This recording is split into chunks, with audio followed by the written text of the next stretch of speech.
Hello, good evening, and welcome to another run of the man known as the Immortal Lufenia, which is Core's GL exclusive event against the Liquid Warrior.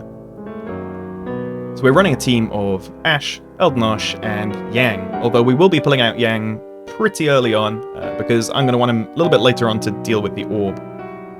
Also going in with Rude's Call there to trigger Diablos Summon. I love Diablos, and having access to bravery damage up by 50% for the whole fight without taking up any debuff slots, if you're not expecting to take HP damage, which we certainly aren't with Eald'Narche on the field. I think that's better than a lot of other calls out there. So, big fan of that little trick. Anyway, we're going to pull out Yang here in favor of Tifa, just to blitz this guy down as fast as possible to get to the orb, which is what Yang is, of course, there for. The original thought behind this team was that a lot of people have been talking about how well Core pairs with Eald'Narche. He makes a lot of use of those extra turns he's getting off his warp buff, which it's a debuff rather, which most of the time you're just hitting HP plus. But when you've got Core there to do his reverse follow-up, which is the official term for it now, and I won't accept any other, you're getting a lot more bang for your buck there. 800k from Tifa, that is Blue Ashe, really pulling her weight there. But yeah, I was thinking that maybe pairing Eald'Narche with Yang, it might do something. It might be alright. We'll see. The other great advantage of Eald'Narche to this fight is his Terror debuff, which is extremely powerful. This boss has a couple of AoE attacks. Those are some of its most dangerous. That recast is the one thing you don't really want to get hit by, and that is AoE. So as long as I manage to keep up that Terror debuff, I shouldn't really have to worry about anything this guy throws out. Although, right up until this point in the fight, I don't think the boss has targeted Eald'Narche until this move right here, so, Terror was just sitting on there doing absolutely nothing. But, yeah, hey-ho. Can't have it every way.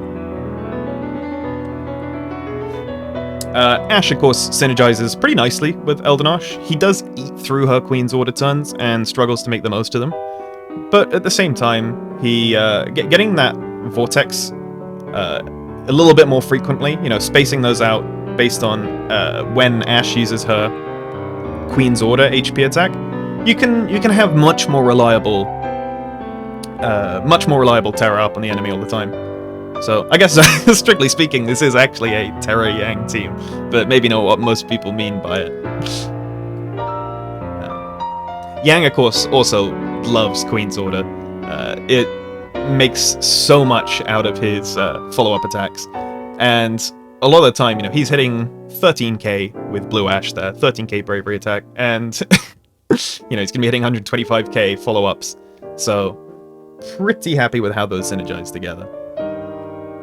Unfortunately, I'm trying to not overuse his LD right now. I've used one use of it, but I don't want to use it all up before the orb comes, because, then what the hell was the point in bringing Yang in the first place?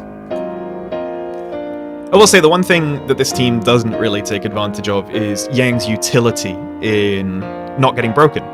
Yet another reason that people are comparing him to Core. But of course, as Eald'Narche has got Terror up, and he's using an all attack, this guy shouldn't really be attacking again anyway, so the not getting broken really shouldn't come into it. Which is a shame, because I think that's a really cool tool in Yang's kit that maybe doesn't see as much love as it should when he's relegated to turn-stealer teams all the time, as is his want.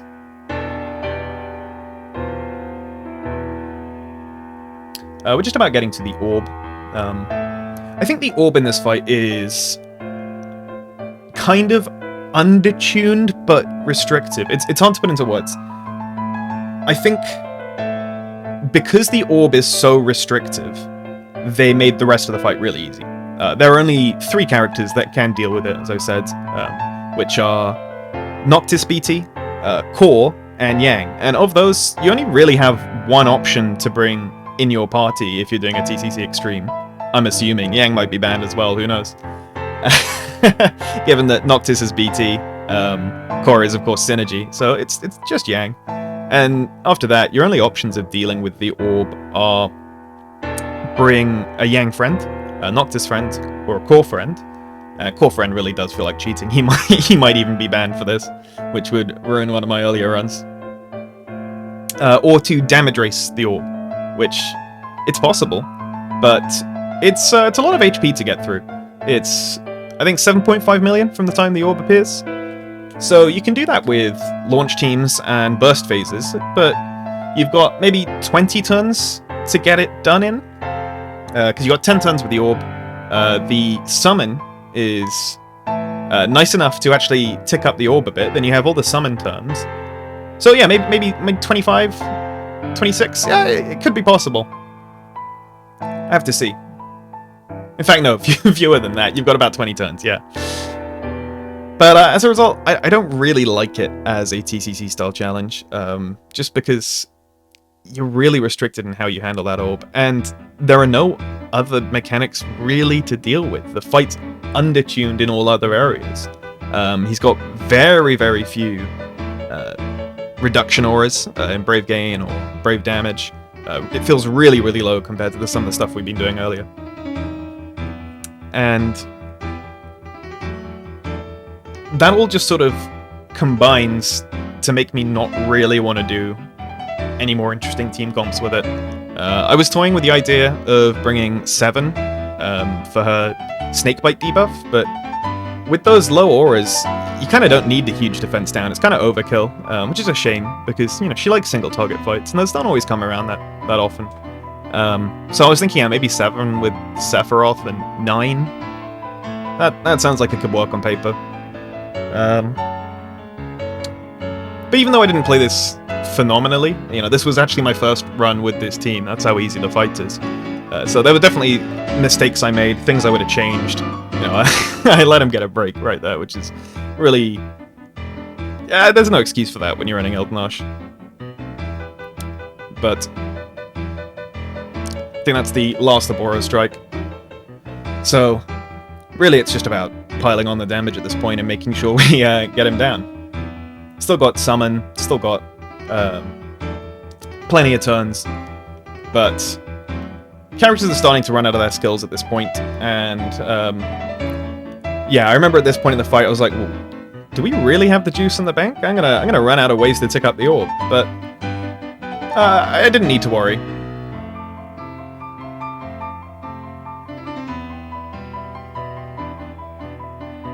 Still getting huge amounts of damage thanks to Ashe, Diablos, low auras, all those kinds of things.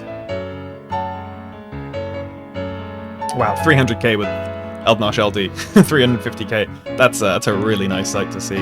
He's I wasn't particularly happy with getting Eald'Narche at first, because I didn't like playing him much, but he's a really, really strong character. You know, all those little hits add up, and you know, his utility is undeniable. But we're getting pretty much towards the end of the fight at this point. It's 6%, only 10 turns left on the orb. You'd think this will be alright. I can give you a little spoiler that by the last tick of the orb, it's still on 1%. So it really does actually come down to the wire because of the lack of skill uses left. But that's largely it for this video. So thank you very much for coming and watching. The next fight will be Divine Brothers, which I'm really looking forward to. So please do tune in for that. And I will catch you next time.